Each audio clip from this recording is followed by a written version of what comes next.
2 போட்டிகளும் நேற்று தரமான போட்டிகள் தான். விறுவிறுப்புக்கு பெரிய அளவில் பஞ்சம் இல்லைன்னு சொல்ல. ஆனா இரவு போட்டி பாத்தீங்களா, பெங்களூர் ராயல் சேலஞ்சர்ஸ் நேற்றைய நாள்ல அந்த அளவுக்கு ஓட்டங்களை பெற்றதுக்கு பிறகும் திருப்பி நாம அடிக்கலாமான்னு சொல்லி மும்பைக்கு ஏறுமா 240 அவங்களோட அட்டி எல்லாருமே 78 பில்ஷோல், விராட் கோலி 50, ரஜத் படித்தர் 53, டிம் டேவிட் 34 அடி வந்த முதல் 4 பேருமே அடிச்சு முடிச்சுட்டாங்க. பும்ராவுக்கு 4 மேட்ச் முடிஞ்சது, இன்னும் விக்கெட் இல்லை, ஒரு விக்கெட் கூட இல்லை. என்ன ஒரு எப்படின்ற மாதிரி இருக்குது. எந்த ஒரு எவ்வளவு பெரிய பந்து வீச்சாளருக்கு நீங்க செய்யற வேலையாது. பும்ராண்டாலே ஐபிஎல்னாலே பும்ரா ஒரு பக்கம், பந்து வீச்சுண்டா அது அவர் தான், அவருடைய பந்து வீச்சு தான் களை கட்டம். சும்மா அப்படி போடுவார். 4 போட்டி இன்னும் ஒரு விக்கெட் கூட இல்லை. ரன்ஸும் போகுது, எல்லா மேட்ச்லயுமே ரன்ஸும் போகுது. ஏன் என்று கேள்வி. சரி, நேற்று ஏன் ரோஹித் சர்மா இடையில போனாரு? காலில் முழங்கால பவுல் பட்டு அது சந்திர ஒரு பிரச்சனையாக வரும், சர்ச்சையாக வரும். ரவிச்சந்திரனும் அஸ்வினும் இடையில அதை கிளப்பி இருந்தார். குர்னால் பாண்டியா இருக்கிறார் தானே, அவர் ஸ்பின்னர்.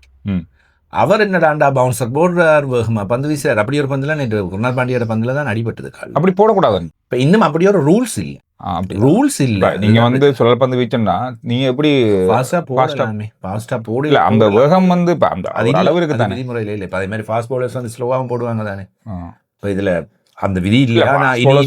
எதிர்காலத்துல கொண்டு வர வேண்டிய சிச்சுவேஷன் வருமேனுண்டா, நான் ஸ்பின் பவுலர்னு சொல்லிட்டு ஹெல்மெட்டும் இல்லாமல் கப்பையும் போட்டு பேட் பண்ணிக்க ஒருத்தர் வந்து திடீரென்று 135 140 வேகமா பவுல் போட்டு தலையிலங்கையும் பட்டா அதுல கதை முடிஞ்சு.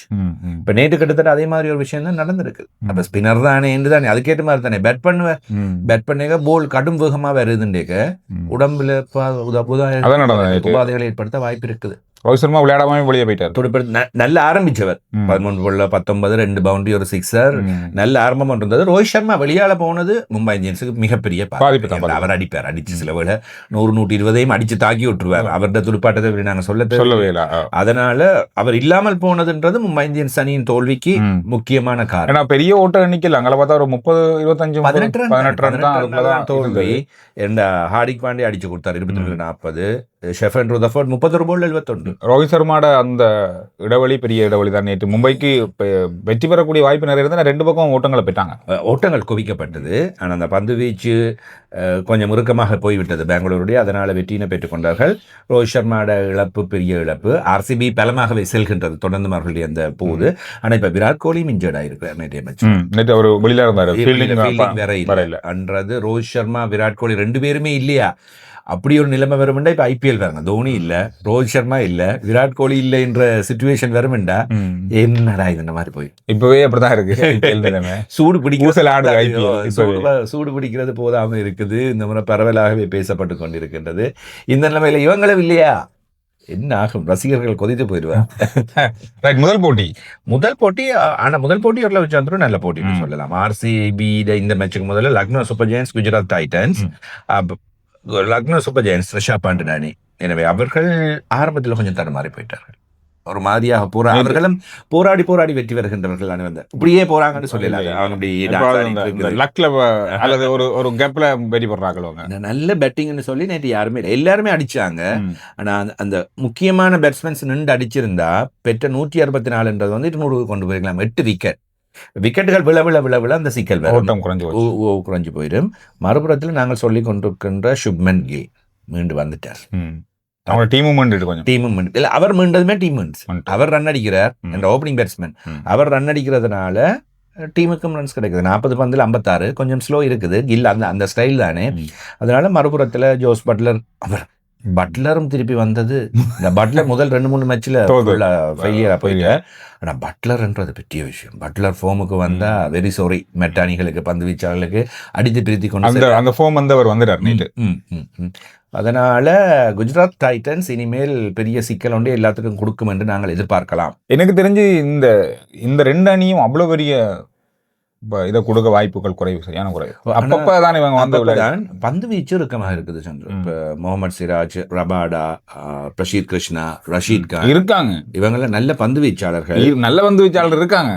விக்கெட் இருக்கணுமே, ஓட்டங்களை கட்டுப்படுத்த. அதான் சொல்ல, இப்ப முதல் 2 போட்டியும் தோல்வி, இப்ப அடுத்தடுத்த 2 மேட்சையும் வின் பண்ணி இருக்காங்க. போலிங் தானே கை கொடுத்திருக்கிறவங்களுக்கு இந்த 2 பேரும் தான் ரன்னை கட்டுப்படுத்தி இருக்காங்க லக்னோ சூப்பர் ஜெயன்ஸ் சார்பாக. அப்ப அந்த ஓட்டங்களை கட்டுப்படுத்தின காரணத்தால ஃபைட் பண்றதுக்கு வாய்ப்பு இருக்கு. இப்ப ராஜஸ்தான் ராயல்ஸோ அல்லது ராயல் சேலஞ்சர்ஸ் பெங்களூர் மற்றது பஞ்சாப் கிங்ஸ் போன்று கஷ்டம்தான், ஆனா ஃபைட் பண்ணுவாங்க. இப்ப அடுத்த கட்டம் பண்ணி இருக்குது இந்த 4, 5, 6ஆவதுக்குள்ள குஜராத் டைட்டன்ஸ் கொஞ்சம் ஹார்ட் ஃபைட் ஒன்று கொடுத்து அப்பப்போ ஏதாவது விஷயங்களை செய்யறதுக்கு வாய்ப்பு இருக்கு. ஓகே, இன்றைக்கு இருக்கிற போட்டி இன்றைக்கு இருக்கின்றது சன்ரைசர்ஸ் ஹைதராபாத் விளையாட போகின்றது ராஜஸ்தான் ராயல்ஸோடு. ஹைதராபாத்ல இருக்குது. சம்பவம் இருக்கு. ஒரு விஷயமும் யோசிக்க இன்றைக்கு சம்பவம் இருக்கு. காவியமான அப்படியே அழுது கொண்டே இருப்பாடு நான் எதிர்பார்க்கிறேன். சும்மாவே ஊத்தும், சும்மாவே சோர்ந்து போயிருக்கிறேன். இப்ப 2-3 மேட்ச்லயா இன்றைக்கு நான் நினைக்க இல்லை. ராஜஸ்தான் ராயல்ஸ் வேற எந்த போட்டியாக ராஜஸ்தான் ராயல்ஸோட நீங்க இன்றைக்கு சன்ரைசர்ஸ்ல எந்த ரைசர்ஸ் வந்தாலும் வேலை இல்லை. சூரியவன்சி மைதானத்துக்கு இறங்கினதுமே டப்பு டப்புன்னு அடிக்கும் எல்லா பவுலர்ஸும். அவர் ஆட்டம் இழந்தா கூட சரி, அவர் ஒரு 2-3 பந்துலையோ அல்லது இல்லைன்னு எந்த ஒரு ஓட்டங்களும் பெறாம ஆட்டம் இழந்தாலும் கூட ராஜஸ்தான் ராயல்ஸ் அணியினுடைய இந்த துடுப்பாட்ட வரிசை அங்க அடுக்கி வச்சிருக்கிறாங்க. சூரியவன்சி இங்க ஓகே ஒரு பெரிய பலம் தான், ஆனா அவரை தாண்டி கூட அவ்வளவு பேருமே துடுப்பாட்ட ஜெய்ஸ்வால் சூரியவன்சி அந்த ஓப்பனிங் பேரே காணுமாக இருக்கின்றது அந்த அணிக்கு. எனவே அவர்கள் அடித்தாடுகின்ற விதம் துருவ் ஜுரேல், ரியான் பராக், சிம்ரன் ஹட்மேர் எல்லாம் ஒரு மேட்ச்லயும் என்ன அடிக்க விடுறீங்களே இல்லையாடான்ற மாதிரி அப்படி வழியால பாத்துட்டு இருக்காங்க. காண்டாகியே இருக்கு. ராஜஸ்தான் ராயல்ஸ்ல இன்னும் வந்து துடுப்படுத்தாட வரல மைதானத்துக்குள்ள. அது அதான் சொல்றேன், ஹெட்மேர் ஒவ்வொரு மேட்ச்லயும் பார்த்தா அவரோட ஆக்ஷனும் எனக்கு எப்படி தெரியுது. இப்ப நாம சின்ன ஸ்கூல் காலத்துல கிரிக்கெட் விளையாடுவோம் தானே, நம்ம டீம் போய் விளையாடி கொண்டிருக்கோம். அவன் ஆட்டம் வளர்க்க மாட்டானா, நமக்கு நேர்ந்து கொண்டிருப்போம். ஆட்டம் வளர்க்க குட்டிகளா அந்த மாதிரி தான் வழியில இருக்க ராஜஸ்தான். இவங்க 2 பேரும் எப்படா நீங்க வெளியே அனுப்பி நாங்க இப்ப உள்ள வாராடு மாதிரி நாங்களும் கொஞ்சம் அடிச்சா தாண்டா நாங்களும் கொஞ்சம் காசு பார்க்கலாம் மாதிரி தான் இருக்கு இப்போ ராஜஸ்தான் ராயல்ஸ்ல நிலைமை. இன்றைக்கு சன்ரைசர்ஸ் வந்து Abhishek Sharma, Travis Head, Ishan Kishan, Heinrich Klaasen நீங்க எப்படித்தான் அடிச்சாலும் இவங்க பெரிய அடிகாரங்க. இவங்க தான் இந்த சொல்லுவாங்க படங்கள் எல்லாம் சொல்லுவாங்கடா, இவங்க தான் பெரிய சம்பவக்காரங்க. இவங்க எந்த அளவு பெரிய சம்பவக்காரங்களா இருந்தாலும் இந்த 2 என்ன பச்சை பாலகர்கள் ஜெய்ஸ்வாலும் சூரியவன்சியும் வந்து உங்களுக்கு சம்பவம் செய்து விட்டுருவாங்க. சொல்ல முடியாது. சென்னை 28 மாதிரி தான் சொல்ல முடியாது. எப்படியும் வந்து சன்ரைசர்ஸ் வந்து சொல்ல முடியாது. சன்ரைசர்ஸ் வந்து இந்த சுள்ளி விடுற மாதிரியான எங்கேயாவது ஒரு சின்ன இடைவெளி கிடைக்கும் போது அதுக்குள்ள புகுந்து போய் வெற்றியை பெறக்கூடிய ஒரு அணிதான் சன்ரைசர்ஸ். அவ்வளவு ஈஸியா எடுத்துக்கொள்ள முடியாது. சன்ரைசர்ஸ்ல போலிங் அட்டாக் எனக்கு இன்னும் கொஞ்சம் காணாது. அதுதான் போலிங்ல வந்து ஒரு பெரிய நல்ல ஆஹா ஓஹோன்னு உட்டச்சு தள்ளுற போலர்ஸ் இல்லாத ஒரு பிரச்சனை. இங்கால ராஜஸ்தான்ல போலர்ஸும் அப்படியே ரவீந்திர ஜடேஜா, ஜோஃப்ரா ஆர்ச்சர், நன்ட்ரபேகர், சந்தீப் சர்மா, ரவி பிஷ்ணோய் காணும்.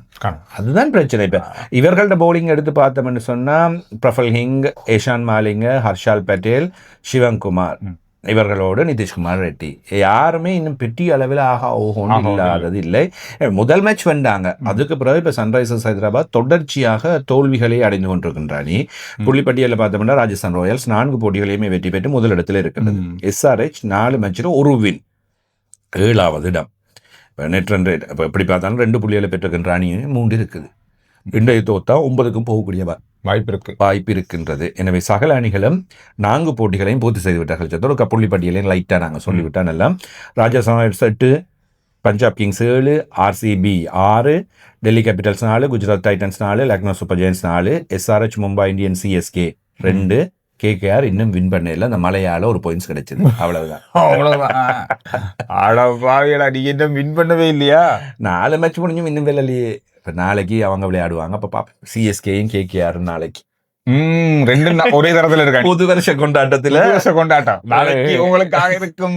இரு அணிகள் மோதும் புது வருட கொண்டாட்டம் தயாராகுங்க. அந்த அணி பத்தி நாளைக்கு பேசுறோம். நாளைக்கு புது வருஷத்துல நாங்க வருவோம் கட்டாய வீடியோட.